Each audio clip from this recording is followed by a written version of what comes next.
మీ business ఏదైనా మీ ఊర్లో promotion చేయాలంటే అది సుమన్ టీవీతోనే సాధ్యం. ఇప్పుడే సంప్రదించండి. నమస్తే, వెల్కమ్ టు సుమన్ టీవీ. నేను మీ దివ్య. నేను ప్రెసెంట్ భీమ్లీ నియోజకవర్గంలో ఉన్న ఒక డాక్టర్ దగ్గరికి అయితే వచ్చేసాను. ఆవిడ పేరే డాక్టర్ నీలిమ. ఆవిడ ఒక public health specialist and nutrition coach.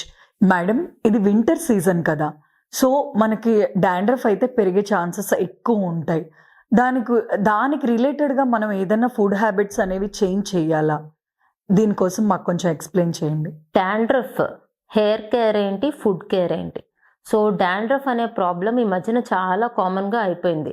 అందరిలోని almost 90% of the పీపుల్లోని డాండ్రఫ్ ప్రాబ్లం, యంగ్స్టర్స్లో కానీ ఓల్డ్ పీపుల్లో కానీ ఎవరైతే వర్క్ చేస్తున్నారో వాళ్ళందరిలో ఈ డాండ్రఫ్ ప్రాబ్లం అనేది మనం చూస్తున్నాం అనమాట. సో డాండ్రఫ్కి నేను కొన్ని 3 టిప్స్ చెప్తాను మనం ఎలాగ దీన్ని నివారించవచ్చు అంటే. సో డాండ్రఫ్ ఉన్న వాళ్ళు ఫస్ట్ అండ్ ఫార్మోస్ట్ పాయింట్ ఏంటంటే వీక్లీ 2 times అట్లీస్ట్ ట్వైస్ అయినా మీరు హెయిర్ వాష్ చేసుకోవాలి. సో ఇప్పుడు మనం టిప్స్ దగ్గరికి వద్దాం. టిప్స్ ఏంటంటే యాపిల్ సిడర్ వినిగర్ ఉంటుంది కదా, యాపిల్ సిడర్ వినిగర్లో మీరు అరటిపండు గుంజు తీసుకొని ఆ 2 మిక్స్ చేసి ఆ మిక్చర్ మీ తలకు పట్టించాలి. మీ తలకు పట్టించిన తర్వాత ఒక 10 నిమిషాలు ఉన్న తర్వాత వార్మ్ వాటర్తో, గోరువెచ్చని నీళ్ళతో మీరు హెయిర్ వాష్ చేయాలి. That is first tip.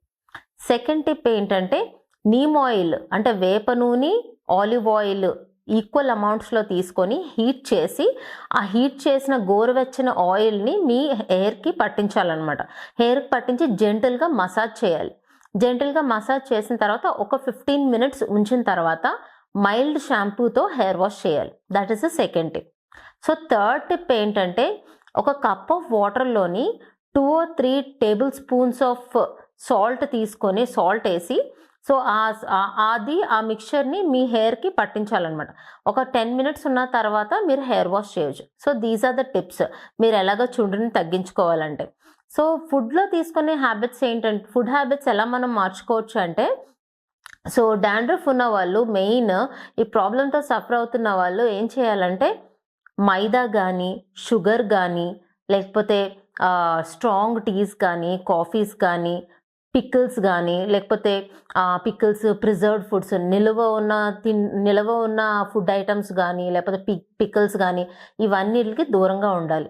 So next ఏంటంటే ఇవన్నిటికి ఎందుకు దూరంగా ఉండాలంటే వీటి వల్ల డాండ్రఫ్ ప్రాబ్లం ఇంకా ఎక్కువ అవుతుంది, ఇంకా ఇంక్రీజ్ చేస్తాయి అన్నమాట ఈ ఫుడ్స్. సో నెక్స్ట్ ఏంటంటే డాండ్రఫ్ ప్రాబ్లం ఉన్న వాళ్ళు మీట్కి, మాంసాహారానికి దూరంగా ఉండడం చాలా మంచిది. మరి ఏ ఫుడ్స్ తీసుకోవాలి అంటే ఫస్ట్ వెజిటేబుల్స్ తీసుకోవచ్చు, అన్ని లీఫీ వెజిటేబుల్స్, అన్ని కాయగూరలు తీసుకోవచ్చు. సో ఫ్రెష్ ఫ్రూట్స్ తీసుకోవచ్చు. ఇవి చాలా మంచివి అన్నమాట డాండ్రఫ్ ప్రాబ్లం ఉన్న వాళ్ళకి.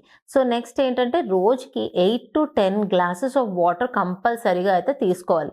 సో ఇలా చేస్తే మీకు ఏమవుతుందంటే 8 to 10 glasses ఆఫ్ వాటర్ ఎప్పుడైతే తీసుకున్నారో మీ స్కిన్లో ఉన్న డెడ్ సెల్స్ అన్ని రిమూవ్ అయిపోయి మీ స్కిన్ హెల్దీగా, ఫర్మ్గా అయితే మాత్రం ఉంటుంది.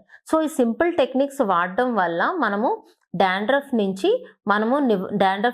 మనము చాలా వరకు దాన్ని రెడ్యూస్ చేయవచ్చు, చాలా వరకు దాన్ని నివారించవచ్చు.